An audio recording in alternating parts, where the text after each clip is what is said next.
zay ny makasika an'iny fa samy tonga teny amin'ny lapan'ny fitsarana teny anosy teny avokoa androany na ny avy amin'ny fianakaviana Rajaonarvonina Andriamatoa Etienne Roland ny andro ny didim-pitsarana momba ny raha-ratsy fanefana ofatrano na hemotry ny fitsarana nefa ny famoahana ny didy araka izao fanazavana izao.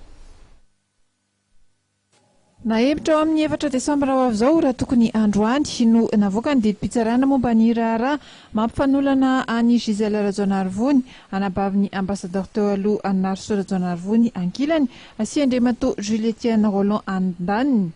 Raharaha izay mahakasika tsy fanefana ofatrano nandritra ny 7 volana izy ity, trano izay miorina eny Ambohibao ary nipetrahan'ny Jules Etienne teo aloha. Raha ny fanazavana nentin'ny tompontrano dia mitetinatra ny amin'ny 20 tapitrisa ariary ny ofatrano andrasany.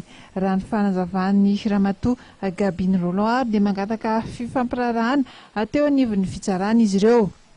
Zahay no nandeha nangataka mitondra ny ratany amin'ny fitsarana noho ny fahamarinana tato anatinay zany mba leo hoe any amin'ny fitsarana le andeha le zavatra sady mba fangatahana famindrapo grâce zany hoe amin'ny fahalalana amin'ny fandoavana an'le izy. Zahay no nanao an'izay zavatra zay fa tsy nisy hoe ankolaka na teritery avy atsy aloha mba no fahatsoranay sy ny tsy fitiavanay an'le olana ary avako manokana eto Jules Etienne de même na politicien izy tsy dia mbola nahitako na enona zany zavatra malotoloto na resaka hafahafa mikasika ny toetra ara-pirenena teto amintsika dia nataonay zay zavatra zay dia izay mivoaka ara-dalàna amin'izao ny didy.